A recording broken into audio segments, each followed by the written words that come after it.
dari semua presiden yang pernah memimpin Indonesia ini yang benar-benar berdaulat di atas dirinya, terhadap rakyatnya, terhadap bangsanya, dan terhadap Tuhannya itu kira-kira ono ora Mas? Kecerdasan Soekarno, dia menguasai beberapa bahasa, termasuk bahasa Rusia dia paham, bahasa Inggris jangan tanyalah, bahasa Inggris, bahasa Jepang, bahasa yang kurang bagus bahasa Arab, kekurangan beliau, tapi bisa gitu. Nggak terima negara-negara bentukan Rothschild. Semua negara di dunia ini bentukan Rothschild kecuali Indonesia memang. Ini perlu tahu kalian. Cerdaslah jadi warga. Jadi Allah sudah berikan akal dan pikiran ini, gunakan, jangan beku. Jangan mikirin kredit motor aja. Kredit kalian K-pop, TikTok. Kalian itu dibodohi, udah dibodohin mau dibunuh pula. Kan payah. Kayaknya kalau Jokowi menurut saya bukan boneka. Oh, bukan dia. Dia adalah seorang yang berdaulat, Yes. alim, Yes. seperti Umar bin Khattab, Neng jujur. ora kuat ngempet guyu tetep. Oh gitu, ya itu kan pendapatku. Ya. Jujur, nggak pernah bohong, amanah, penyayang rakyat, nggak pernah makan sebelum rakyatnya kenyang. Betul. Itulah Jokowi, dia berdaulat, alim dia, ahli tahajud, ahli puasa Senin Kemis. Bahkan dia hafal 33 juz. Nah, saya dengar dari Ngabalin, dari Yusuf Mansur waktu itu ya.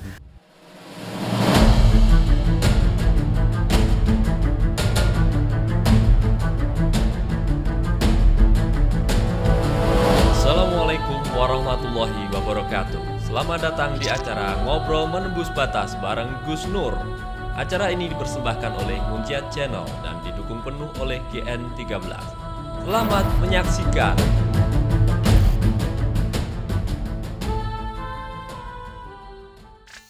Alhamdulillahirrabbilalamin. Bismillahirrahmanirrahim. Assalamualaikum warahmatullahi wabarakatuh. Waalaikumsalam. Alhamdulillahirrabbilalamin. Ya Allah, salatu wassalamu ala rasulillah Sayyidina Muhammad wa ala alihi wa sahbihi ajma'in. Amma ba'du.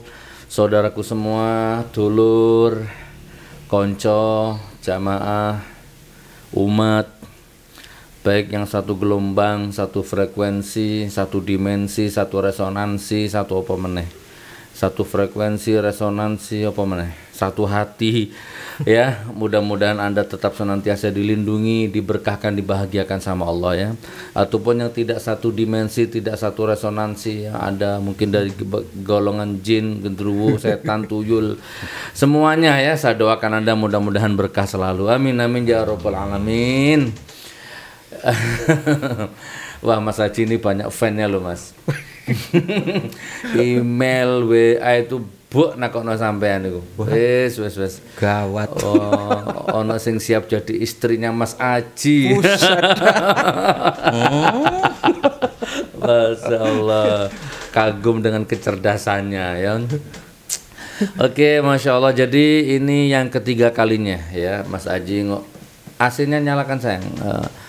3 kalinya Mas Haji ngisi studio GN13 ini, dan kajiannya selalu berbobot. Jadi pesan saya, ambil yang baik, ambil yang mampu ya, letakkan sebentar barangkali Anda tidak mampu, atau campakkan kalau menurutmu tidak baik, kan begitu ya. Sampai nanti dirimu loading menemukan, kadang-kadang kebenaran memang nggak bisa ditemukan detik itu tuh. Tapi sehari, 2 hari, sebulan, 2 bulan baru nanti terbukti. Iyo kurang lebih seperti itu. Barakallah. Iya Mas Haji, apa kabar? Assalamualaikum Mas Haji. Waalaikumsalam warahmatullahi Allah. Baik. Kita mau ngobrol apa ini? Banyak ini yang Mas Haji, ada yang minta nomor HP sampean, boleh? Silakan. Berapa Mas, disebut Mas? 082 082 11 11 661 661 35 75 Ayo kepo ya. Haji domisili di Bandung, melukis ya, dan seterusnya. Lah aku ngarani Ya sebenarnya Mas Haji ini hanya tinggal ngerubah casing aja sudah jadi kan. Misalnya pakai peci, pakai sorban jadi ahli tasawuf kan gitu ya. Atau pakai peci hitam, baju hitam, rompi hitam jadi dukun kan. Pokoknya dadi apa ya masih iso kok. Dadi konsultan iso. Oh luar biasa, Masya Allah. Mas menghemat waktu ya. Iya. Kita akan ngomong apa ya, tadi ada yang pesan ke saya, Gus tolong dong bahas corona sama Mas Aji itu, corona ini apa gitu kan, bila perlu bahas dong The Big Bang kan, teori ledakan dinosaurus kabeh kono-kono sampean Mas. Subhanallah. Tapi sebelum itu Mas, aku pribadi tak tanya ke jenengan Yon. Ya. Aku punya pertanyaan khusus dengan jenengan. Indonesia ini sudah berapa ya, 7 kali apa 6 kali ganti presiden. Ya. Punya nggak sampean pemahaman atau penelitian atau ijtihad dari semua presiden yang pernah memimpin Indonesia ini yang benar-benar berdaulat gitu ya, atas dirinya, terhadap rakyatnya, terhadap bangsanya, dan terhadap Tuhannya itu kira-kira ono ora Mas? 7 presiden apa berapa itu? Kira-kira sampean bisa nggak dari terawangan sampean? 7 ya. 7 ya.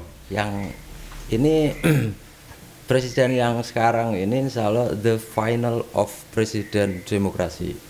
Oh ngono ya. Coba Mas, teko pertama Mas. Ele-ele api-api wis sampai no wis sing iki menembus tanpa batas kan ngono ya. Iki pertanyaanku pribadi. Presiden pertama Soekarno. Piye Mas menurut sampean Soekarno iku? Durung dijawab kirim Al-Fatihah sih. Oh, ya, iya. moga-moga apapun keadaannya wis moga-moga diampuni sama Allah ya. Al-Fatihah untuk Pak Karno, untuk Gus Dur, siapa mana sing sudah almarhum presiden? Harto. Pak Harto ya, Pak Karno, Pak Harto, Gus Dur, Habibie. Pak Habibie. Keempat presiden yang sudah wafat. Al-Hadiniyah Al-Fatihah. A'udzubillahi minasyaitonirrajim. Bismillahirrahmanirrahim. Alhamdulillahirabbil alamin. Arrahmanirrahim. Maliki yaumiddin. Iyyaka na'budu wa iyyaka nasta'in. Ihdinas siratal mustaqim. Siratal ladzina an'amta 'alaihim ghairil maghdubi 'alaihim waladdallin. Amin. Yes. Selesai hablum minallahnya. Ayo Mas, aku penasaran aku. Siapa di antara presiden ini yang punya kedaulatan terhadap dirinya, terhadap bangsanya, terhadap Allahnya? Oke, terima kasih atas atensinya ya. Barokah selalu kepada para viewer ataupun liker ataupun subscriber Munjat Channel. Tanpa dukungan kalian, tanpa doa kalian juga kami tidak, ya tentunya atas ridho dan izin Allah yang kami harapkan bisa berbuat apa yang harus dilakukan dan apa yang harus dibicarakan. Sebelumnya saya mohon maaf dalam pembicaraan kami ini ya, memang kami ini selalu membuat menyajikan itu yang kami berikan itu pancingnya. Jadi jangan meminta saya untuk menyajikan barang yang sudah matang tinggal makan. Karena kami menginginkan masyarakat Indonesia ini, khususnya umat Islam dan umumnya masyarakat dunia ini cerdas dan menggunakan akalnya. Seperti yang tertera dalam Al-Quran bahwasanya Allah itu selalu menyebut tentang akal, pikiran. Dan Allah pun mengancam, Allah akan mengazab siapapun yang tidak menggunakan akalnya. Makanya saya sengaja memang, misalnya, Aji kenapa kok ini sih, ini mbok yang jelas banget gitu. Ya silahkan dikembangkan, silahkan mencari. Wong saya juga nggak terima matang dulu.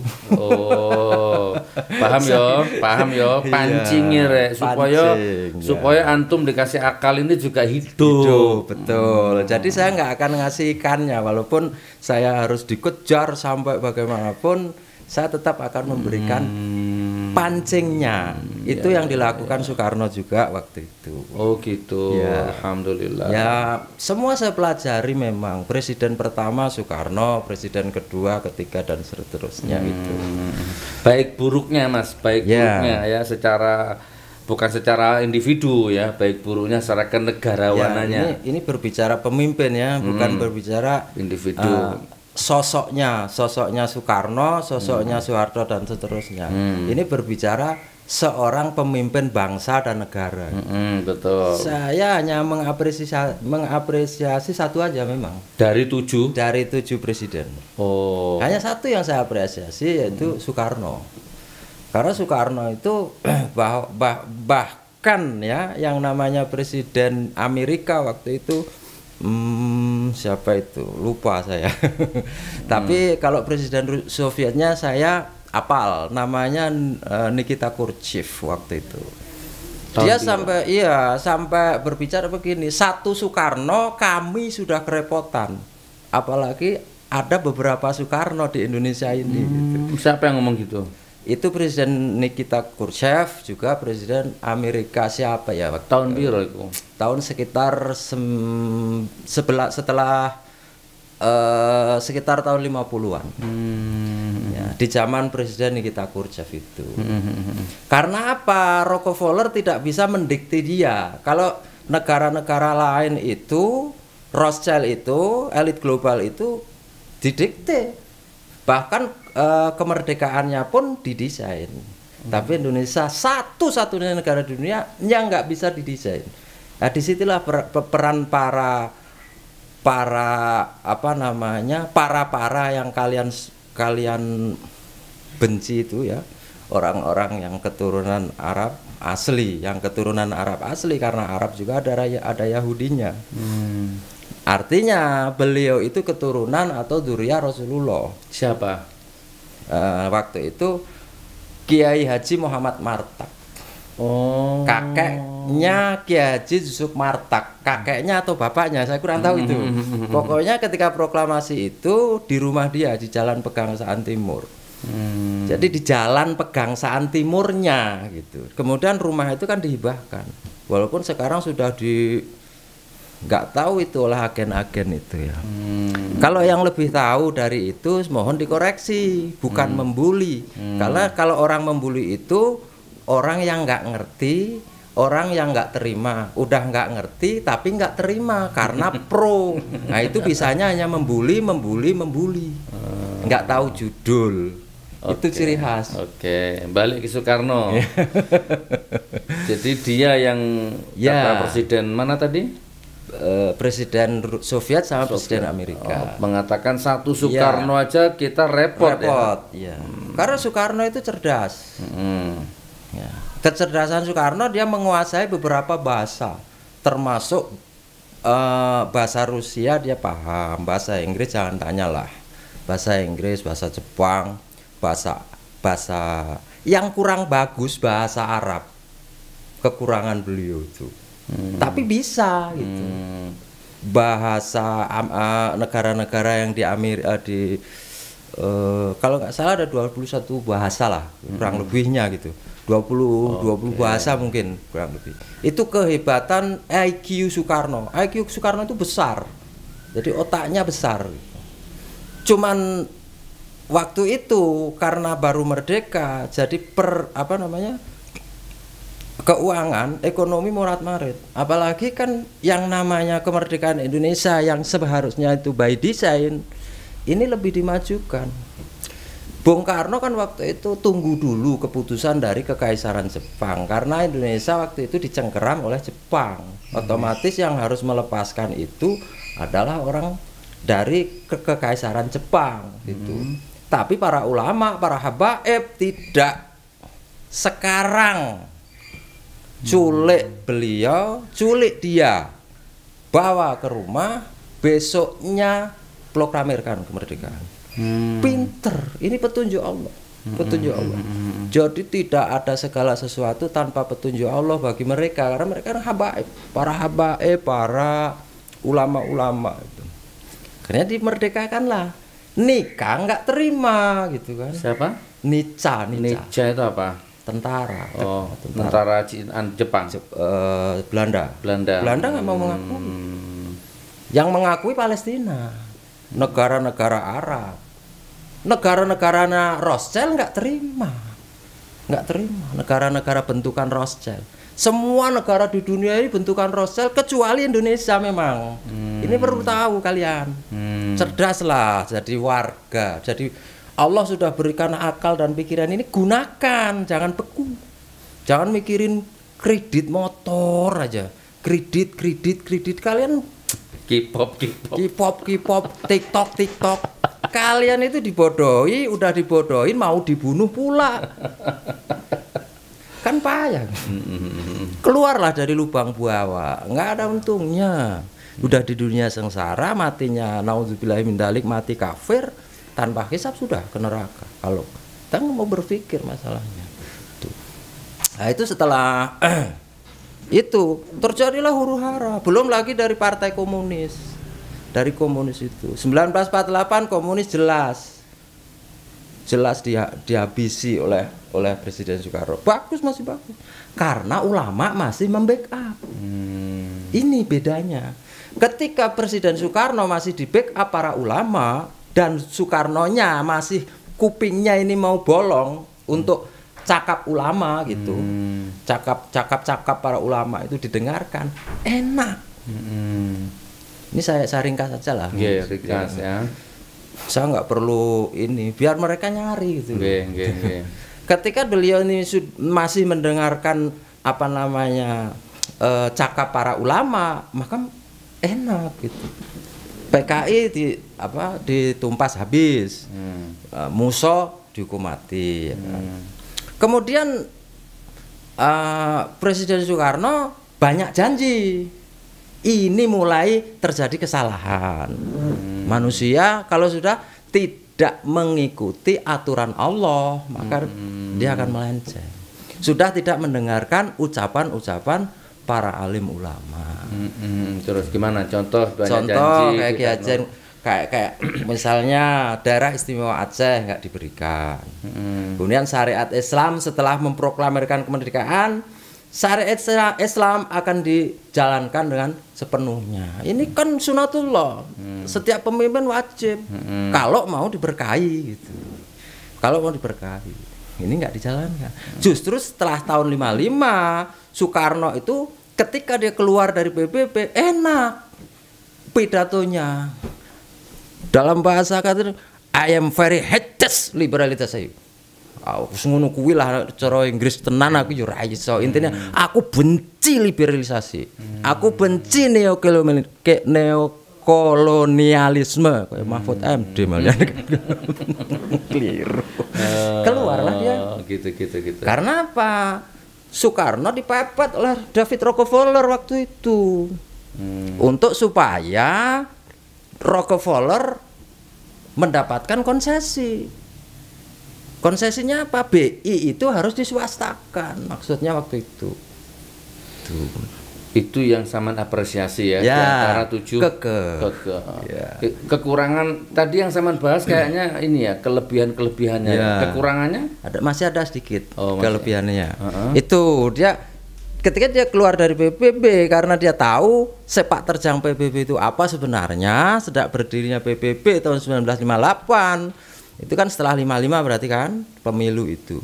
Nah, ini mulai dirongrong terus. Karena dananya kuat. Dananya sangat kuat. Ketika Soekarno sudah mendirikan sudah mencetuskan yang namanya Nasakom. Di sini kebahagiaan Rockefeller Rothschild itu mulai terbentuk. Pancingan gua sudah mau kena. Disinilah mereka itu kan selalu berdiri untuk menghancurkan sebuah negara. Dia harus berpolitik dua kaki. Belah bambu, berpolitik belah kaki dan belah bambu. Kalau begitu, ketika dia merapat kepada Tiongkok dan Rusia, ya, maka dia persiapkan Peter Big. Siapa itu? Peter Big itu adalah program untuk demokrasisasi. Seakan-akan demokrasi lawannya komunis. Padahal antara komunis dan demokrasi yo podo wae.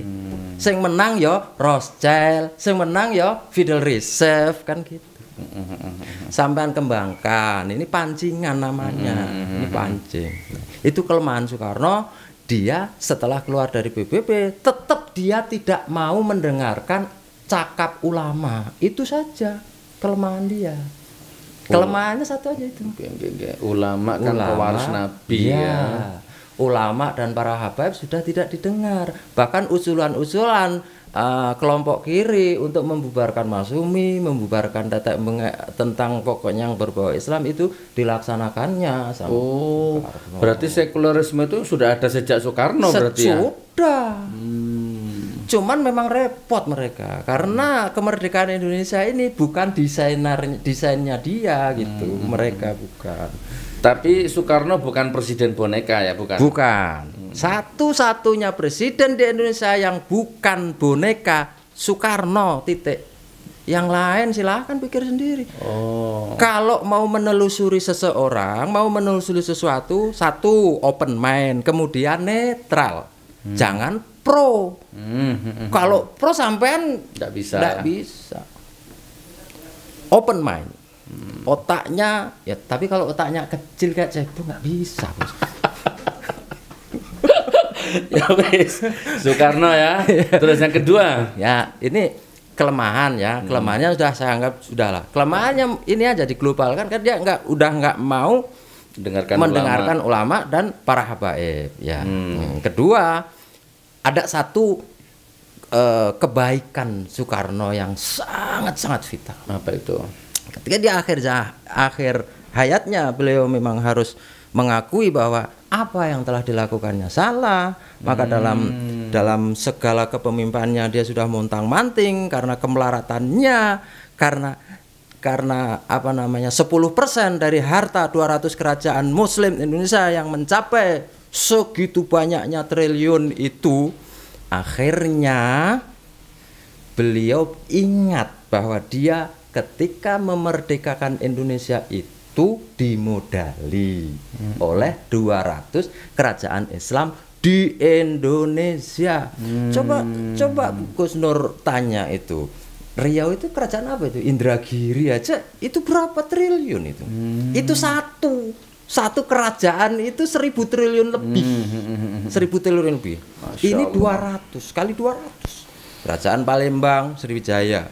Belum kerajaan Yogyakarta, Hamengkubuwono, kerajaan Solo, kerajaan Cirebon, semua ngasih modal. Enggak cuma-cuma. Ini yang akhirnya menjadi polemik uang kertas. Berdirinya Federal Reserve Bank. Setelah ya dulunya sudah ada, cuman kan World Bank itu Bank Central of America namanya. Itu diswastakan, terus dinasionalisasikan, diswastakan lagi. Akhirnya terakhir oleh Jacobson bekerjasama dengan Rockefeller, agen Rothschild yang terbesar itu, akhirnya diswastakan hingga sampai berarti intinya Presiden Soekarno itu husnul khotimah secara politik, secara negarawan. Insya Allah, karena beliau tetap menyelamatkan aset Islam. Oh gitu. Yang kelak akan menjadi dirham. Itu Bank IMF sudah masuk belum? Soekarno belum ya. Oke. Selesai Bang. Selesai, Mas Haji, Soekarno selesai ya. Kembang Nore itu. Saya kasih pancingnya. Saya kasih pancing. Terus yang kedua, presiden kedua Pak Harto. Nggak usah dibahas. Itu sudah fix saja. Karena saya tadi sudah mengatakan maka dipersiapkanlah fitur big. Ya dibahaslah sithik-sithik Mas, apa boneka, apa sudu, API, LAP, biar untuk generasi kita. Katanya jangan belajar sejarah dari sekolah. Makanya tak belajar teko sampean aku. Pak Harto 32 tahun.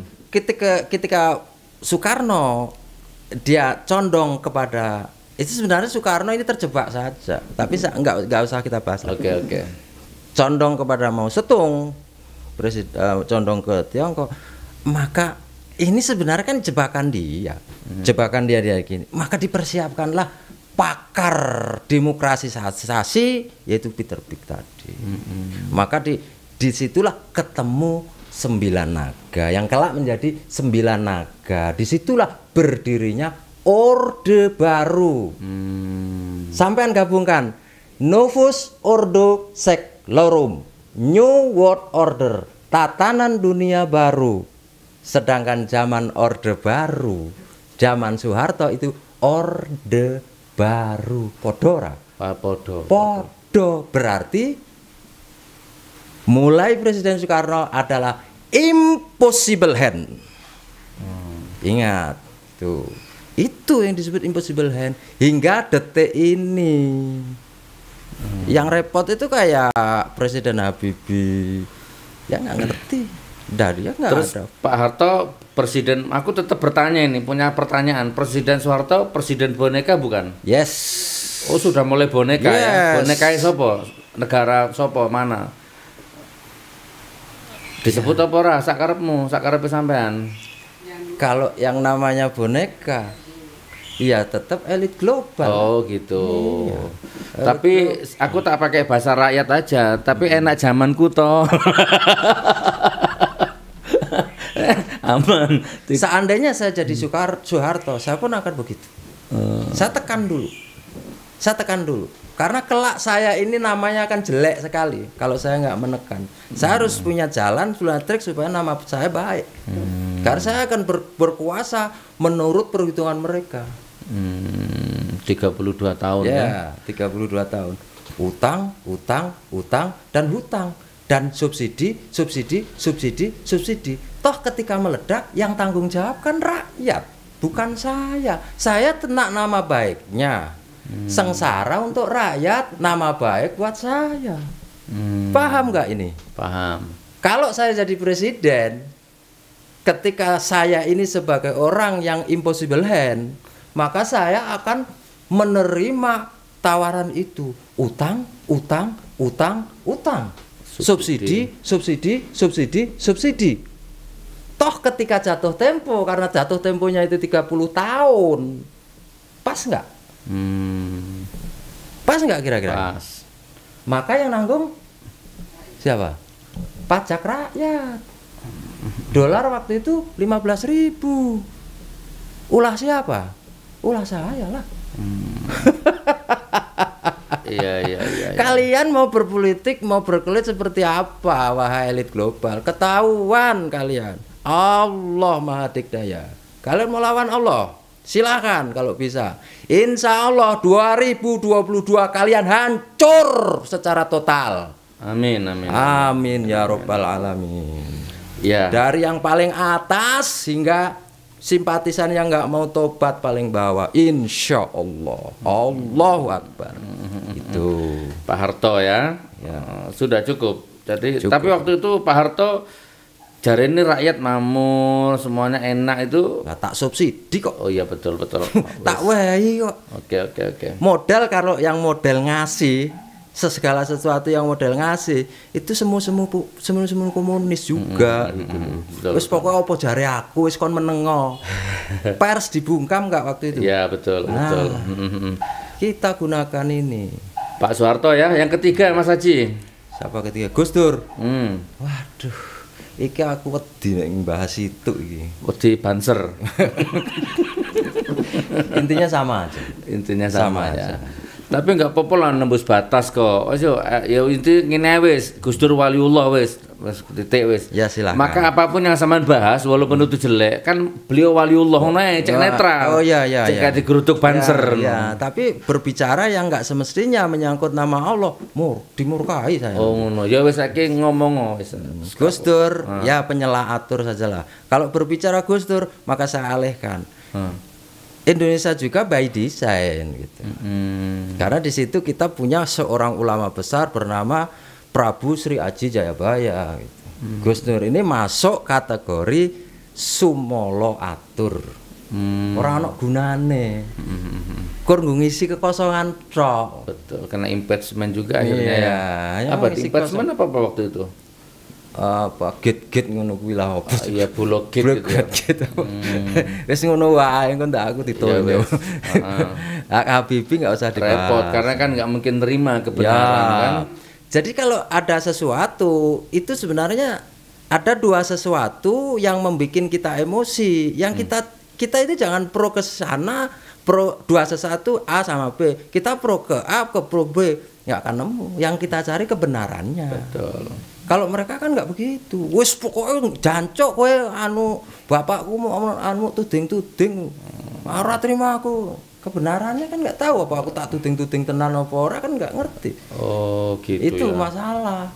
Nek utek cilik itu wis repot guys, jadi nggak ngerti itu. Ini jadi pembicaraan saya ini untuk kalian yang otak-otaknya besar ataupun punya otak kecil tapi pingin punya otak besar. Itu bisa. Lagian sama nanti kalau bahas Gus Dur sama dikira sopo kowe ji sutu makommu. Ya, dia kan sundul langit. Saya sundul meja ya urung.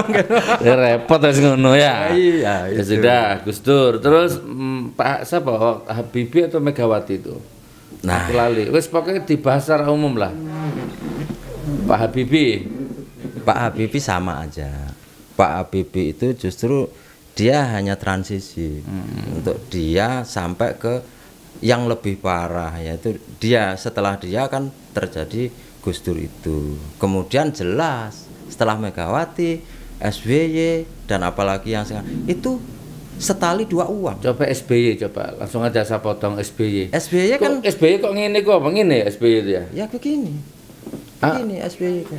Oh, makanya aku sempat begini. Oh gitu ya. Ini segitiga apa ya? Segitiga bermuda. Ya. Berarti Azazil dan Dazal. SBY ku termasuk presiden boneka. Yes. Dia sangat dikendalikan oleh David Rockefeller. Dia boneka kabeh presiden Indonesia ini berarti ya. Ora kur Indonesia. Seluruh dunia. Presiden Donald Trump saat ini pun dia bonekanya Rockefeller Jr. Anaknya Rockefeller yang wis tewas mati. Nah kan dia yang menguasai. Coba bahas SBY sedikit. Kan ini kan AHY kan ono keturunan nih masalah ini. Ya itu pasti akan gennya akan turun. SBY kan dia kiblatnya Amerika. Oh gitu. Ya. Gus Dur kiblatnya mana? Hah? Oh silent. Oh ya wes. Oh SBY Amerika ya. Amerika itu kan bapaknya demokrasi. Oh, demokrasi gitu. Itu musyrik karena apa? Suara rakyat, suara Tuhan. Musyrik kan itu namanya musyrik. Suara Allah itu kan mukhalafatul lil hawadis qiyamuhu binafsihi. Lah kok suara rakyat, suara Tuhan? Apa itu? Coba para yang cerdas dibahas. Jangan bicara demokrasi kalau mau menegakkan hukum Allah, mau mendapatkan rahmat Allah, jangan bicara demokrasi. Wah, iki lek kena cebong HTI sama nih. Ya wes, berarti SBY juga bonekanya Amerika. Yes. Untuk sisi kirinya. Terus habis SBY siapa? Sekarang. Ya, sekarang Jokowi. Kayaknya melebu suaramu dek. Kayaknya kalau Jokowi menurut saya bukan boneka. Oh bukan dia. Dia adalah seorang yang berdaulat, alim, seperti Umar bin Khattab, jujur. Ora kuat ngempet guyu tetep. Oh gitu. Ya itu kan pendapatku. Jujur, nggak pernah bohong, amanah, penyayang rakyat, nggak pernah makan sebelum rakyatnya kenyang. Itulah Jokowi. Dia berdaulat, alim dia, ahli tahajud, ahli puasa Senin Kemis. Bahkan dia hafal 33 juz. Nah, saya dengar dari Ngabalin, dari Yusuf Mansur waktu itu ya. Ya saya amini aja. Iya. Sholat tarawih itu kalau nggak salah dia itu tiap hari. Iya. Salat tarawih itu tiap hari. Wakil Tuhan. Iku versiku, saiki versi ini sampean. Versi saya ya. Jokowi. Jujur tapi jujur. Jokowi. Harap ngomong apa? Aku tentang karo wong makhluk sitok iki. Gimana? Oke, sekarang serius. Pak Jokowi presiden boneka apa bukan? Dia masuk di sebelah kiri. SBY tadi keliru. Kanan SBY itu. Demokrasi, komunis. Oh, ketemu sekarang. Setali mata uang berarti ya. Setali mata uang. Kan udah katakan SBY, Megawati, Jokowi, ya setali dua. Lah terus ngene Mas, wis saiki aku paham wis. Lho saiki kan Jokowi kan dulu viralnya karena melbu got. Masuk got itu kan dianggap merakyat. God looking namanya. Nah, saya ki anaknya ikut-ikutan melbu comberan, Mas. Ya, itu kan suatu dynasty. Tapi luar biasa, Mas. Aku menarik Gibran ini. Gibran ini orangnya kayaknya wawasan ma'rifatnya luas kan. Terbukti ditanya Najwa bla bla bla biasa. Jadi anak presiden gimana perasaan? Biasa saja. Ketemu orang biasa saja. Sampai Najwa ngomong iki sampai selesai acara biasa saja. Itu kan karena berarti saking luasnya. Iya, ininya terlalu luas. Jadi pandangannya itu terlalu luas. Jadi seakan itu biasa. Jadi ada 1 juta orang pun dianggapnya biasa saja. Saking hebatnya. Saking hebatnya. Dan ini pasti menang di Solo ini. Oh pasti menang. Dijamin. Walaupun melanggar hukum akademisi, hukum gravitasi. Bagi mereka nggak kanggo. Nggak ada aturan itu. Ada. Yang penting gue jadi lu. Yang penting gue jadi. Yang mengalahkan Allah. Saya ingin nih, Mas. Saya ingin tak simpulno ya. Aku tak nyimpulkan pakai bahasa yang bloko suto ya. Aku lahir di Indonesia, Mas. Aku sayang Indonesia. Nyawa siap aku pertaruhkan untuk Indonesia, untuk NKRI dan untuk anak cucuku juga kan.